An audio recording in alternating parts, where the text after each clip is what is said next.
우리나라에서 최초로 자기 소유의 노비를 아무 조건 없이 석방한 사람은 윤치호입니다.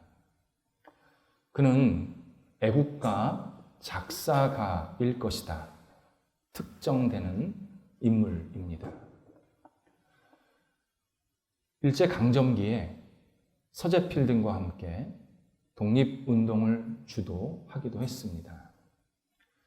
그에 대한 평가는 몇 가지가 있지만 기본적으로 그는 조선 그리고 우리 민족을 정말 사랑하고 잘 되기를 바랐던 그러한 지도자였습니다. 그의 눈에 보기에는 조선 후기가 가장 부패한 전제 국가였습니다. 그의 표현에 의하면 조선 후기는 도적을 위한 나라다라고 말했습니다. 조선 그리고 우리 민족이 다시 새롭게 서야 되고 또 다시 위상을 찾아야 된다라는 이 굳건한 마음이 있었고 어떻게 하면 이것이 가능할까 고민을 하다가 결국 찾은 것이 도덕성 회복이었습니다.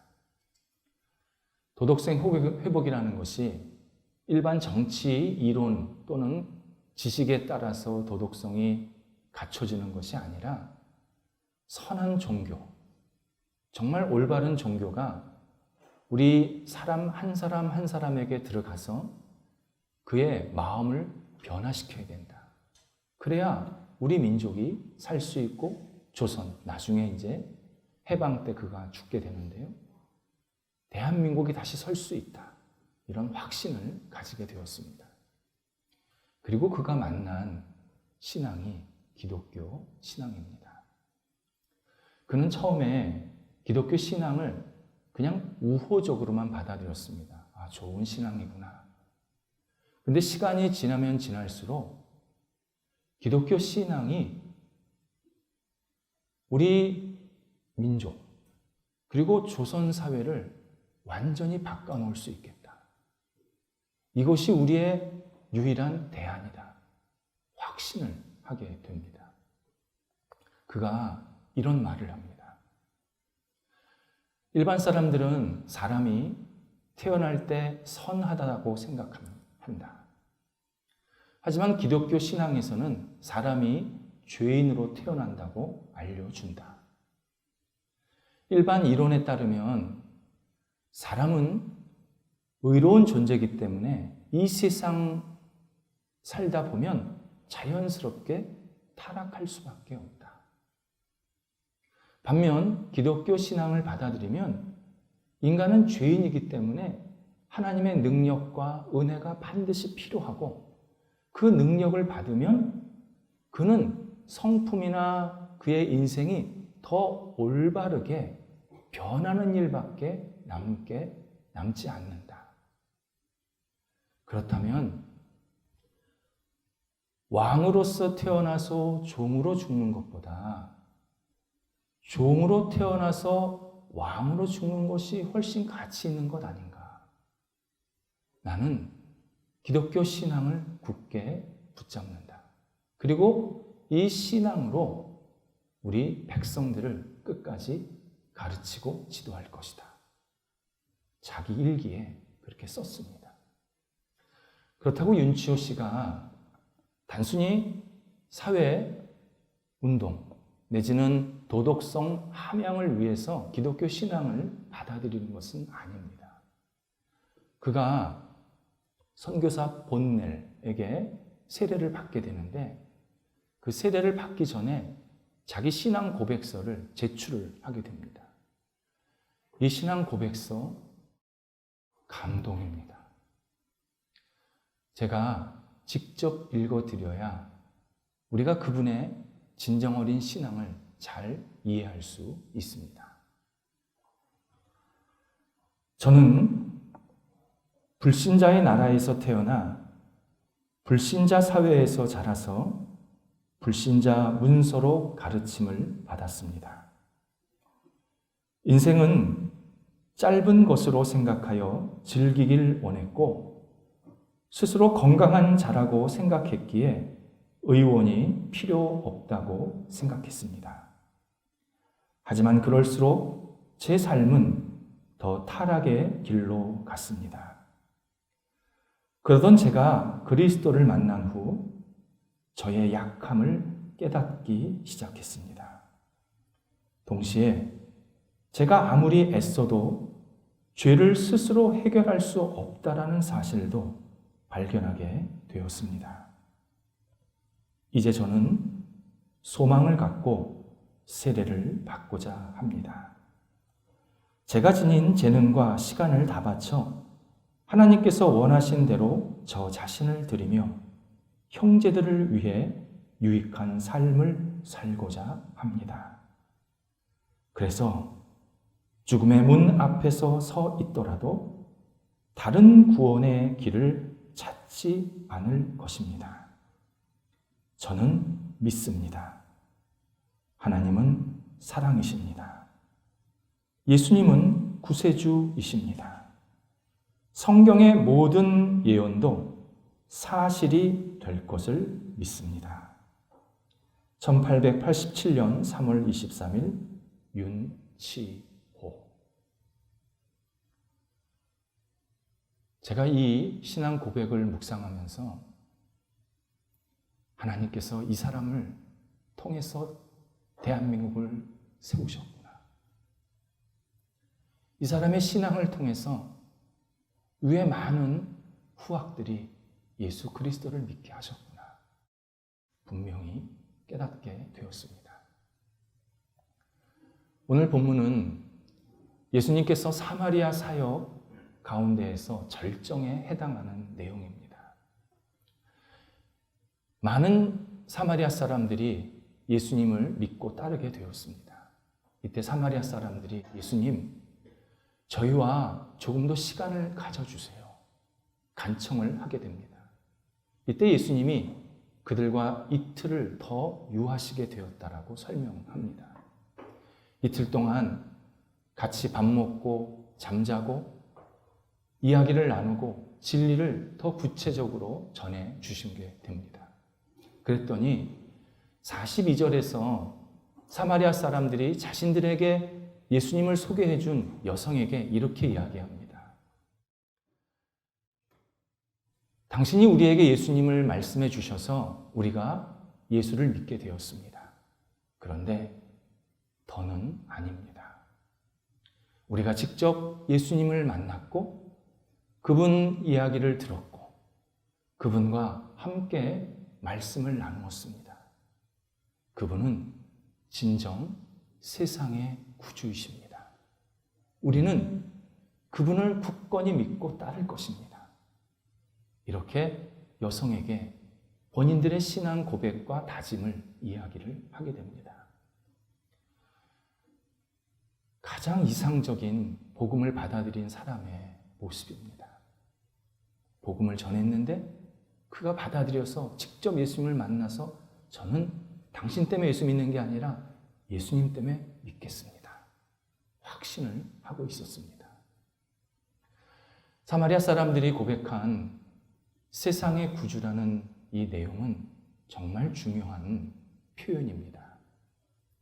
예수님이 구원자라는 이 단어도 중요하지만 세상이라는 이 표현도 신약 성경에서는 굉장히 중요하게 다루는 단어입니다. 세상, 신약 성경 언어로 코스모스라고 표현합니다. 그리고 이 단어는 신약 성경 전체에서 185번 등장합니다. 굉장히 많이 등장하는 단어 중에 하나입니다. 그 중에서 요한복음, 요한 1, 2, 3서, 요한계시록, 곧 요한이 이 저술한 책 5권 중에서 세상이라는 단어가 반이 넘습니다. 105번이 등장을 합니다. 그러니까 신약 성경 전체에서도 세상을 굉장히 중요하게 여기고 요한복음 내에서도 굉장히 중요하게 다루고 있는 표현입니다. 성경이 쓰일 당시에 세상은 3가지 의미가 있었습니다. 첫 번째는 잘 꾸며진 대상, 물건이라는 뜻이 있습니다. 영어에 코스메틱, 화장품이라는 단어가 있습니다. 이 화장품이 코스모스, 세상이라는 단어에서 유래된 표현입니다. 클레오파트라, 세상에서 제일 미인이라고 그러지 않습니까? 그 클레오파트라의 별명이 코스모스의 여왕입니다. 이것을 일반 사람들이 어떻게 이해하고 있냐면 그 여인이 너무 예뻐서 이 세상의 대표적인 미인이다. 그만큼 이 대표성이 있는 우리 보통 뭐 미스 유니버스 같은 그런 사람이다 라고 생각하면서 코스모스의 여왕이라고 생각을 하는 겁니다. 아닙니다. 화장품의 여왕입니다. 원래 뜻이. 클레오파트라가요, 화장빨이었다는 겁니다. 엄청 썼대요. 지렁이도 화장품을 만들어 썼다는 거 아닙니까? 있는 것 없는 것 만들어서 온갖 얼굴에다가 잘 칠했기 때문에 사람들은 미인이라고 했다는 겁니다. 그래서 코스모스의 여왕입니다. 그게 원래 뜻입니다. 두 번째가 하나님께서 잘 정돈하시고 꾸미신 우주를 말합니다. 지구를 포함해서 하늘에 있는 별, 달, 해 등 이 전체 우주를 세상이라고 표현을 합니다. 하나님께서 만드신 이 우주를 보면요, 정말 오묘하고 광대하고 질서정연하고 조화롭고 아름답기가 그지 없습니다. 그래서 이 우주를 보면 하나님이 정말 위대한 분이시구나.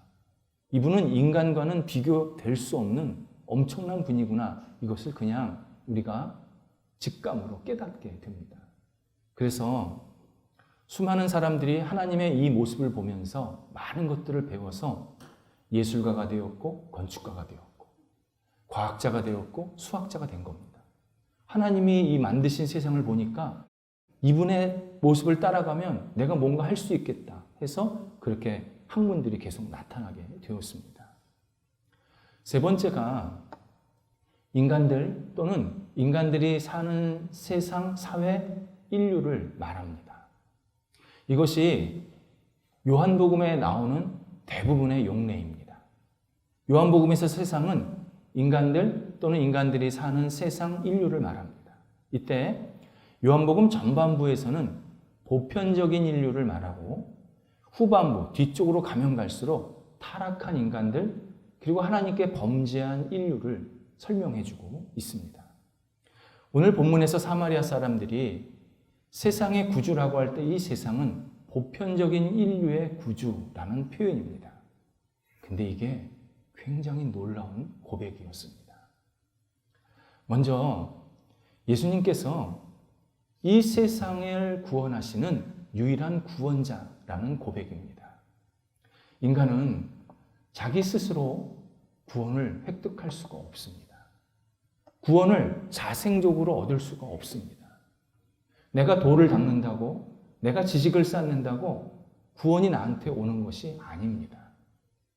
오직 예수님께서 우리에게 구원을 주셔야 우리는 구원을 얻을 수 있다는 표현입니다.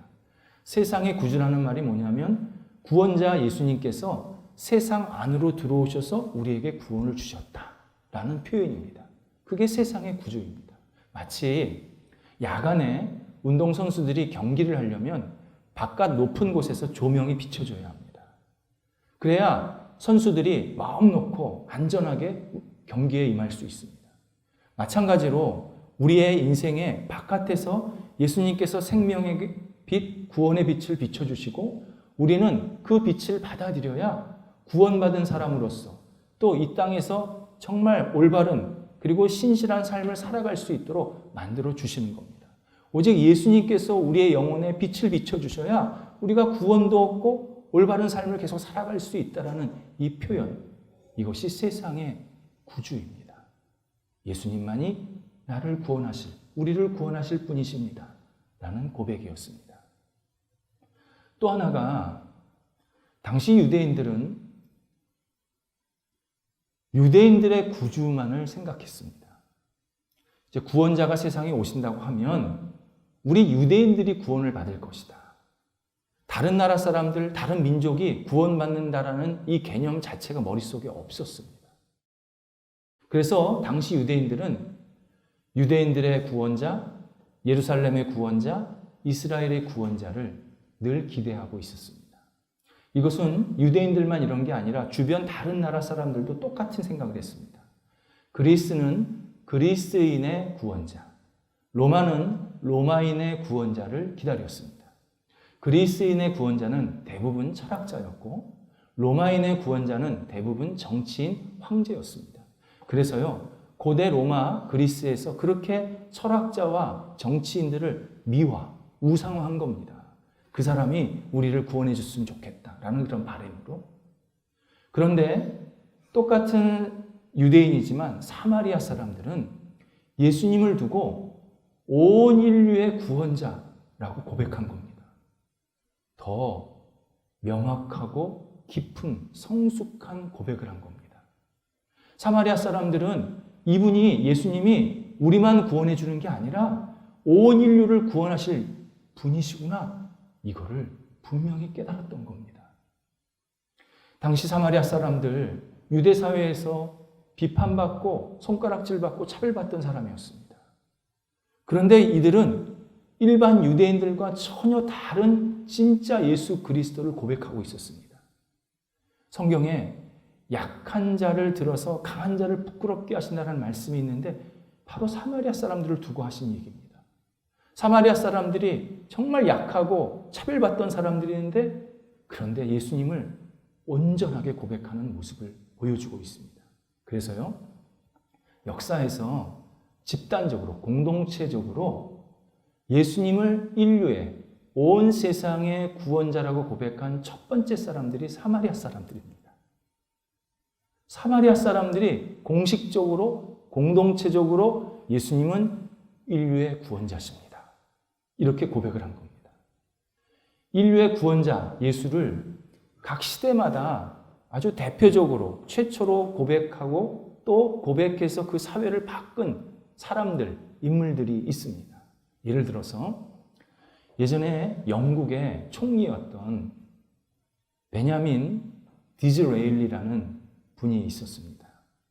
이분 유명한 작가이기도 합니다. 이분 원래 유대인이었습니다. 그런데 예수 그리스도를 믿고 개종한 신실한 그리스도인으로 살게 됩니다. 이분이 영국 사회의 발전을 위해서 많은 공헌을 했고, 우리 영국 그러면 해가 지지 않는 나라라는 그런 그 표현을 기억하고 있지 않습니까? 그 해가 지지 않는 나라를 만드는데 아주 중요한 역할을 했던 인물입니다. 그런데 이 사람이 정치를 할 때 당시 영국에서 유대인에 대한 핍박, 그리고 공격, 그리고 유대인을 영국 사회에서 쫓아내야 된다, 내몰아야 된다, 이런 분위기가 막 일어날 때였습니다.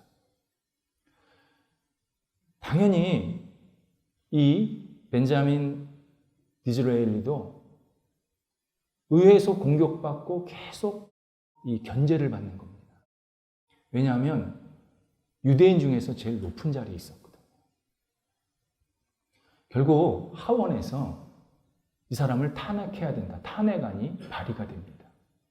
탄핵의 이유는 유대인, 친유대인 정책을 써서 영국 사회의 공정성, 공의로움을 해쳤다고 이야기한 겁니다. 당연히 정치적인 모함입니다.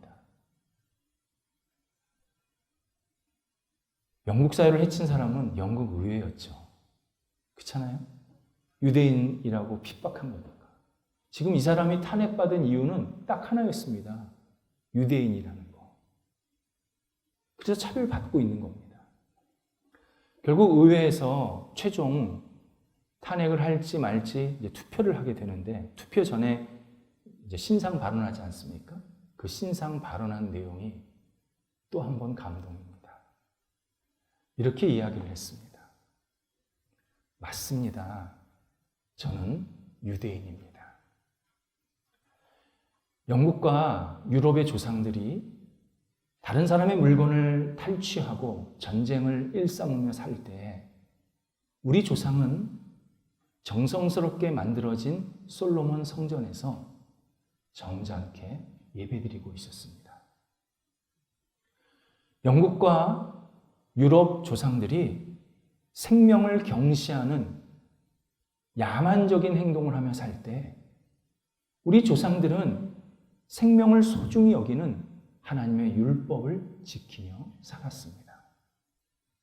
하지만 점잖은 후손인 저희나 야만의 후손인 영국이나 유럽 모두를 예수 그리스도께서 받아주셨습니다. 예수님께서 예수를 믿는 모든 사람을 구원해 주셨습니다. 우리 모두는 용서받은 죄인들입니다. 우리는 그리스도 안에서 한 형제 자매입니다. 유대인, 비유대인 차별받아서는 안 됩니다. 이렇게 연설을 한 겁니다. 분위기가요, 확 바뀌었습니다.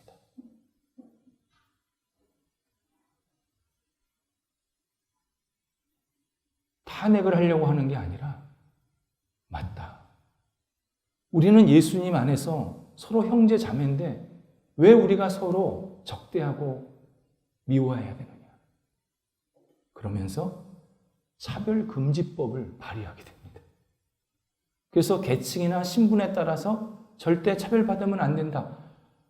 오히려 영국 사회가 이 일을 계기로 한 단계 더 상승이 되는, 발전하는 그러한 일을 겪게 만들어냈습니다. 신약 성경이 시작이 될 때, 이제 구약 성경이 끝나고 신약 성경이 시작될 때 그 중간에 보통 신구약 중간이라고 하는데요. 이때 끝부분, 그러니까 신약 성경이 막 시작될 부분까지 유일하게 예수님을 인류의 세상의 구주라고 표현한 선지자가 있습니다. 세례 요한입니다. 세례 요한이 예수님을 사람들에게 소개하면서 보라, 세상 죄를 지고 가는 하나님의 어린 양이다. 이렇게 표현했습니다. 당시 유대인들은 한 사람이 하나님께 용서를 받으려면 한 마리의 양이 필요했습니다. 1인 1양입니다. 만약에 양을 준비할 수 없다 그러면 비둘기라도 준비해야 됐습니다. 그래서 이 동물을 제물로 드리고 그 제물로 드리면 하나님께서 그것을 받으시고 제물을 드린 사람에게 죄를 용서해 주시는 겁니다. 그런데 세례 요한이 유대인이고 비유대인이고 양이고 비둘기고 다 필요 없으셨다. 저분 예수님이 하나님께 드려지는 거룩한 희생 제물, 곧 하나님의 어린 양이 되셔서 직접 피를 흘리셔서 죽으셨고, 우리는 저분을 믿기만 하면 누구든지 유대인이나 비유대인이나 이방인이나 야만인이나 관계없이 우리는 모두 다 하나님의 자녀로 하나님께서 받아주시게 되었다.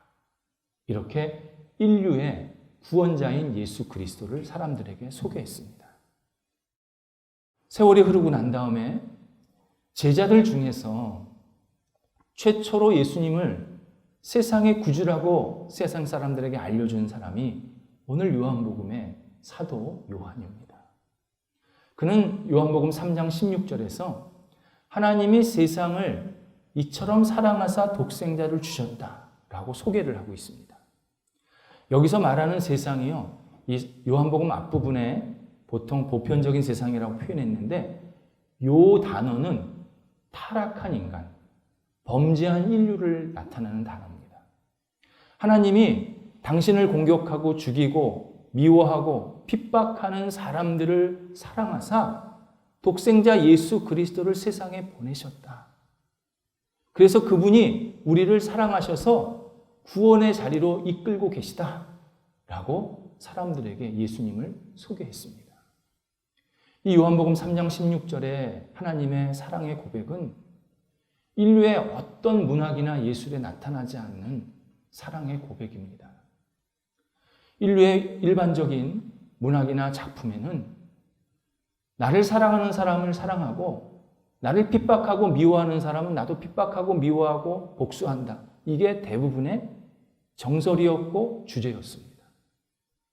그런데 유독 성경, 그것도 요한복음 3장 16절에서는 하나님을 미워하고 핍박하는 그 사람을 위해서 독생자인 예수 그리스도께서 죽으셔서 그를 구원해 주셨다. 분명하게 말씀하십니다. 그래서 문학 작품이나 예술 작품에서 만약 원수 사람, 핍박하는 사람을 사랑한다라는 표현이 나온다면 그건 100% 기독교 신앙에 세워진 그러한 작품들, 내용들입니다. 바로 예수님께서 원수, 당신을 죽이려고 했던 우리를 직접 위해서 죽으셨다. 그리고 구원해 주신다. 분명히 말씀하고 계십니다. 어떤 분은요, 자연환경이 나를 사랑한다고 생각을 하십니다. 아닙니다. 자연환경 사람 사랑하지 않습니다. 사람이 타락하니까요, 자연환경도 타락을 했습니다. 그래서 요한계시록에 보면요, 나중에 하나님께서 전체적인 구원을 이루실 때 사람뿐만 아니라 자연환경도 구원해 주신다. 그렇게 표현을 하고 계십니다. 자연환경이 타락을 하니까요, 얼마나 무자비하고 냉정한지 모릅니다. 자연환경에서는요, 약자 철저히 잡아먹힙니다. 특히 자연재해, 기근, 홍수, 가뭄, 지진, 이게 한번 생기면요, 선인이든 악인이든 가리지 않습니다. 다 망가뜨리고 다 무너지게 합니다. 그 자연재해에 한번 걸리면, 사람이 걸려 들어가면 예외가 없습니다. 그냥 다 무너지는 겁니다. 자연재해가 얼마나 우리를 냉혹하게 대하는지 모릅니다. 그런데 예수님은 우리를 끝까지 사랑하시면서 당신이 죽으시면서까지 우리를 사랑하신다고 고백하는 그런 구원자로 계속 우리에게 다가오고 계십니다. 그 분명한 증거가 십자가에서 나타납니다. 십자가는 내가 죽어야 되는 겁니다. 그거 상징 아닙니다. 내 죄 때문에 내가 죽어야 되는 겁니다. 그 십자가에. 지금도 마찬가지입니다. 그런데 전능자가 나를 대신해서 십자가에서 죽으셨습니다. 그리고 나를 사랑하신다고 말씀하시는 겁니다. 근데 그냥 사랑하는 게 아니라 마지막 십자가 위에서 하나님, 저의 죄를 용서해 주세요. 저들이 하는 일을 알지 못합니다. 마지막까지 우리를 사랑하신다고 그렇게 고백을 하셨습니다. 그 사랑의 고백을 사마리아 사람들이 들은 겁니다. 사마리아 사람들이 예수님과 대화를 나누면서 이분이 우연히 여기 오신 게 아니구나. 그냥 어쩌다 보니까 우리 만나려고 오시는 게 아니었구나. 정말 우리를 사랑해서 여기까지 찾아오셨구나. 우리를 만나러 여기까지 오셨구나. 우리를 받아주시려고 나를 찾아오셨구나. 이것을 예수님과 함께 시간을 보내면서 깊이 마음으로 깨달은 겁니다. 그래서 예수님을 세상의 구주구나. 우리뿐만 아니라 온 인류를 구원하실 수 있는 유일한 분이구나. 이것을 확신하면서 고백을 하게 됩니다. 사마리아인들의 신앙 고백, 우리의 고백입니다. 우리는 예수님을 세상의 구주라고 고백하며 살아갈 때 이 혼탁한 세상에서 길을 잃지 않게 되고 어두운 세상에서 빛을 잃지 않게 하십니다. 예수 그리스도를 놓치면 세상에 휩쓸려서 내가 어디로 가는지 모릅니다. 사람들이 볼 때는 되게 잘 사는 것처럼 보이죠. 근데 예수님을 나의 구주로, 온 인류의 구주로 고백하는 것을 놓치면 그때부터는 나는 세상에 휩쓸려서 그냥 여기 부딪히고 저기 부딪히고 온갖 상처투성이로 매일매일 살아갈 수밖에 없게 됩니다. 반면 예수 그리스도를 나의 구주, 우리 가정의 구주, 우리 직장의 구주, 우리 교회의 구주, 이 나라의 구주로 고백하면 예수님께서 우리를 계속 복된 길로, 선한 길로 이끌어 가시면서 누구보다도 신실한 삶을 살아가게 만드십니다. 무엇보다도 예수님을 나의 구주, 가정의 구주, 우리 교회의 구주, 나라의 구주로 고백하면 그분의 영혼 속에 하나님께서 사랑을 가득 부어주십니다. 나를 사랑하게 만드십니다. 가정을 사랑하게 만드십니다. 직장을 사랑하게 하시고 교회를 사랑하게 하시고 나라를 사랑하게 만드십니다. 나라를 사랑하겠다고 내가 나가서 하는 게 아니라 예수 그리스도를 내 구주, 인류의 구주, 우리나라의 구주로 고백하는 사람은 자연스럽게 나라를 위해서 기도하고 가정을 위해서 기도하고 교회를 위해서 기도하고 나아가서 하나님의 영광을 위해서 기도하는 그런 복된 삶을 살아가게 만드십니다. 하나님께서 그런 삶을 살라고 우리에게 구원자 예수 그리스도를 보내주셨습니다. 예수 그리스도, 그분을 우리의 구주로 고백하며 사는 사람, 사랑의 열매가 날마다 충실하게 맺히게 만드십니다. 기도하겠습니다. 하나님, 예수 그리스도를 저희의 구주, 가정의 구주, 저희 직장의 구주, 교회의 구주, 우리나라의 구주로 고백하며 살아가는 저희가 되게 하옵소서.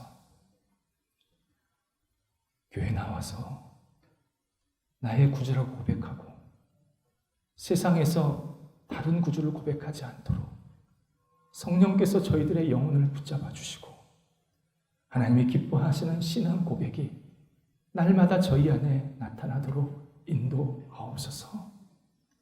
하나님, 저희 가정의 구주가 오직 예수님이심을 고백합니다. 저희 직장, 저희 교회, 이 땅의 모든 사람들의 구주가 예수님임을 고백합니다.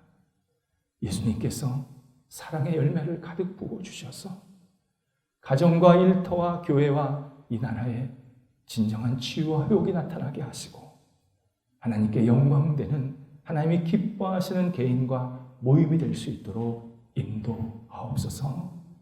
예수님의 이름으로 기도드립니다. 아멘.